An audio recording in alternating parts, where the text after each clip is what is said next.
The rotary engine has a truly unmistakable sound.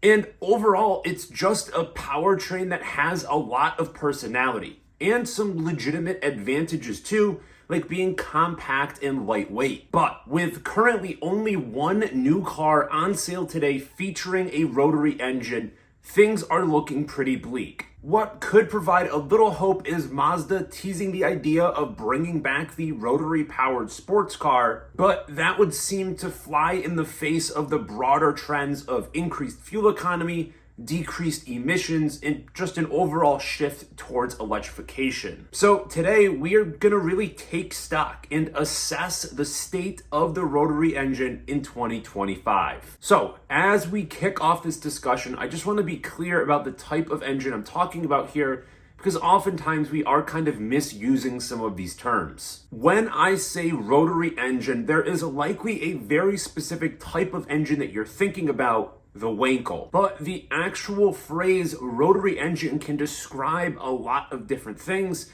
like rotary piston engines that were used in World War I airplanes. But it can also describe a pistonless internal combustion engine with a rotating center mass. And while the Wankel was the only one of these engines to achieve any amount of mainstream success, just keep in mind there are other versions, but for simplicity's sake, I'm just going to refer to the Wankel as the rotary.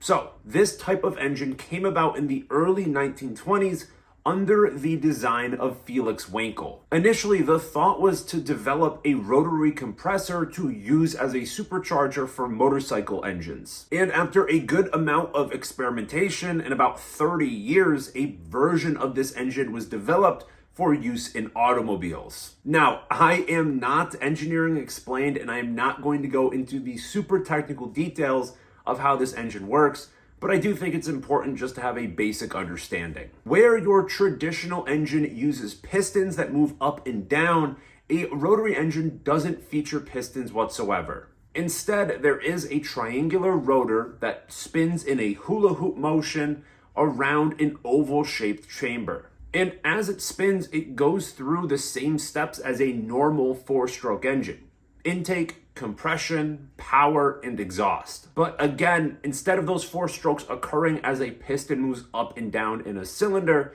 this happens as this rotor spins around its chamber. What all of this results in is the rotary engine having some legitimate advantages over piston engines. For one, it has a much better power to weight ratio and an overall far more compact design. It's also able to spin to incredibly high RPMs with basically no vibrations. And in terms of just the number of components that go into this engine, it is far less than your normal piston engine, and as a result, it's cheaper to produce. But of course, there are lots of drawbacks too, and there is a reason all of our cars don't feature rotaries. And the first one that comes to mind, if you are familiar with these, are apex seals. These are the seals on the very edge of the rotor that seal off each different chamber as it rotates. You'll hear people talk about how with a rotary, these are essentially wear items, and as a result, the engine needs to be rebuilt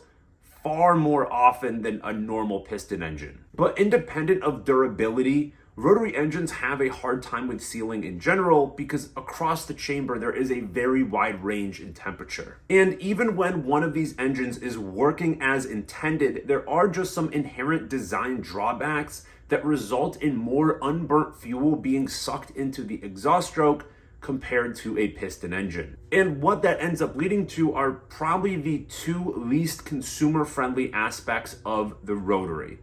One being poor fuel economy and the other being high emissions. And we aren't just talking about CO2 emissions, but unburnt fuel that is coming out of the tailpipe in the form of smoke. Now, despite these inherent drawbacks, there have been a lot of different automakers that have experimented with rotary engines. This includes some American companies like Ford and General Motors, some European companies like Mercedes-Benz and Citroën, but without question, the one automaker that has the closest relationship to the rotary engine is Mazda. In the early days, Mazda was putting rotary engines in everything from economy cars to buses and pickup trucks. And the heyday of Mazda's infatuation with the rotary powertrain would last a good 20 years, kicking off in the 1970s and going till the early 1990s. And despite all of the different applications where Mazda tried out rotary engines, the one place they would really find a home was in their sports cars. Things would get kicked off with the Mazda Cosmo in 1967, which kind of featured this sleek, futuristic design along with this new powertrain. It would then hand the torch off to the RX-7 in 1978. While the first and second generation of this car was generally pretty well received, it would be the third generation, deemed the FD, that would really get people excited. And quick intermission, if you are enjoying this video, please toss it a like, consider subscribing. I would really appreciate your support as I try to get this channel off the ground. And back to the FD RX-7. Obviously, this car features an extremely beautiful, striking design. And when it came out, it won just about every single award possible. And it's widely considered to be one of the best sports cars of all time. A few years later, the RX-8 would take over in 2003. This car would work to move Mazda's rotary-powered sports car a bit more down market, making it accessible to more buyers. Then in 2010, the RX-8 failed to meet European emission standards, and it became pretty apparent that it just wasn't going to be tenable to use this powertrain any longer. Despite Mazda's best efforts, the rotary engine is simply not efficient enough to meet modern-day fuel economy or emission standards. Ultimately, Mazda would discontinue the RX-8 in 2012, and they would never sanction a replacement. And effectively, that would be the end of the rotary-powered sports car. And then about a decade would pass without any new vehicles featuring rotary engines until 2023, the Rotary made a comeback. But instead of being used in a sports car, it was featured in a plug-in hybrid SUV in the form of the MX-30. Basically, what ended up happening here is when Mazda launched the MX-30, it featured a small battery. As a result, it didn't have very much range, and most people found it to be pretty unusable. Mazda then made the decision to come out with a plug-in hybrid version of this car, adding a small rotary engine, basically as an onboard generator. And to be honest, this is actually a very good use case for the rotary. Things like its lightweight and compact size are huge advantages here.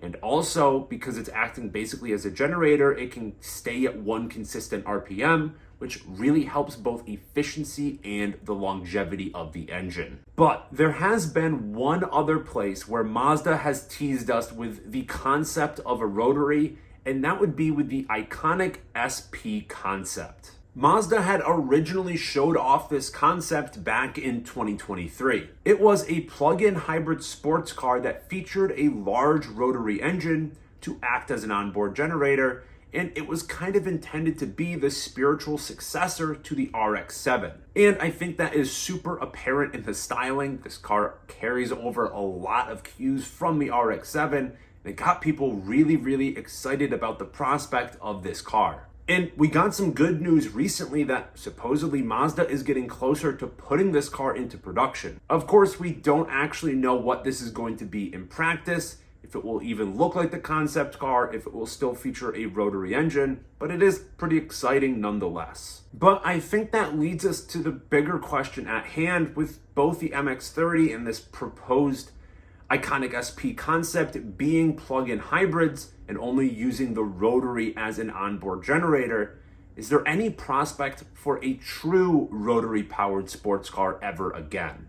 My guess is likely no. Despite Mazda and many other people's best efforts, we just haven't been able to get to a point where the rotary engine is on par with a piston engine in terms of things like efficiency and longevity. And considering where we are with the broader car market, where automakers are having to make very difficult decisions where they put their R&D dollars, whether that be in electrification or developing new internal combustion powertrains, it's unlikely that anybody is going to be putting a big bet on rotaries. And as a result, I think the rotary engine is pretty unlikely to make a comeback.